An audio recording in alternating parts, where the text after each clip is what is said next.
There are specific rules and regulations surrounding the housing, location and confinement of poultry in the Auckland city limits. For the male gender of one species of bird, this can sometimes mean a short and brutal life.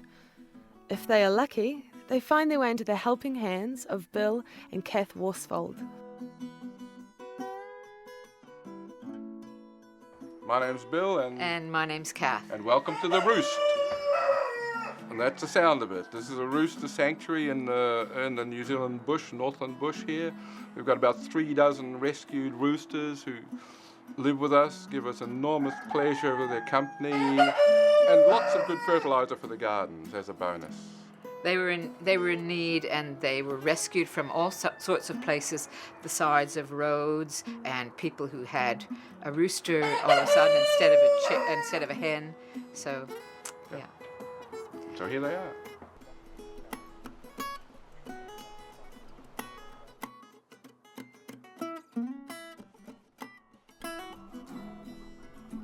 When we first got them, in terms of to accommodate them, Linda said, oh, they'll just sleep in trees. We found that they can't really fly that well, and they do wing-assisted jumping really, so some of them could get into trees.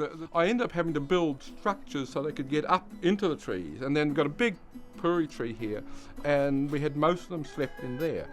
And then I started building bits of shelter under the deck for them in the daytime.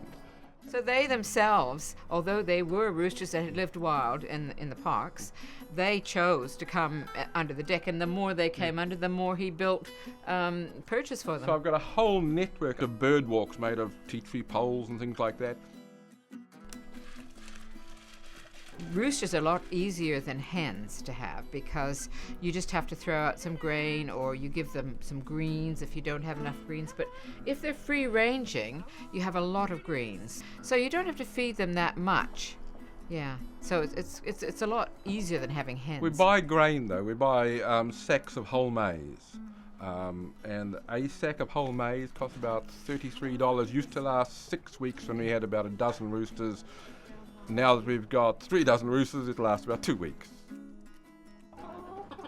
It's amazing, because each rooster is really individual. They've all got an individual personality.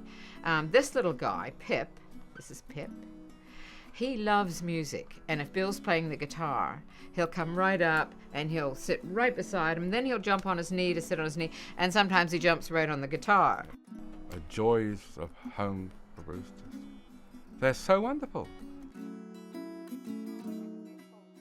Linda Nunn of Animal Rehoming has rescued and rehomed around 2,500 roosters from within the Auckland city area.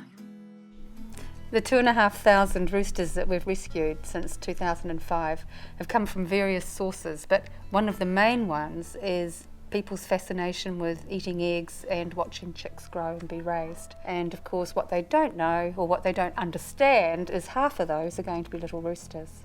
And of course one of the worst ways is through School Agriculture Day.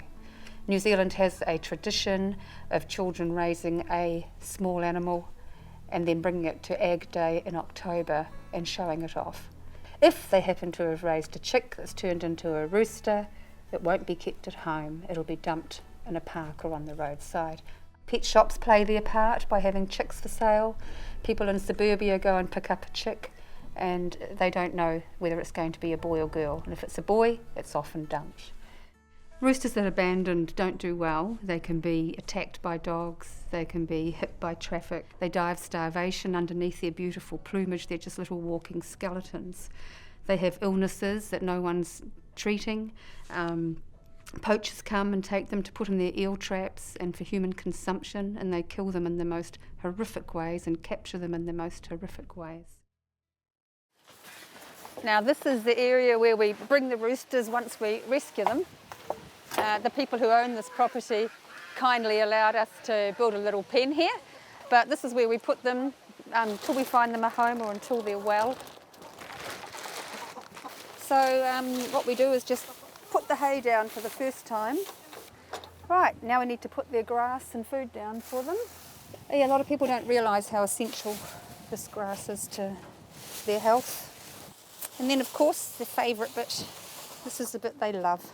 All the kitchen scraps. So bread, whatever they have left over. So it'd be great if people would save their kitchen scraps for us and just keep them in the deep freeze. Chickens aren't fussy. They'll be very happy little chappies with that. Anyone that wants to hatch out a bunch of chicks, think about it first. Unless you've got somewhere wonderful to raise the little roosters that are going to be half of that clutch, don't do it. And if you really must get eggs and you do want eggs in your life, then please adopt the hens from the animal sanctuary in Matakana. They rescue them from the free-range farms and the battery farms. And of course, adopt a rooster and set up a rooster sanctuary. Which is exactly what Robin and Malcolm of Arborfield Sanctuary have done.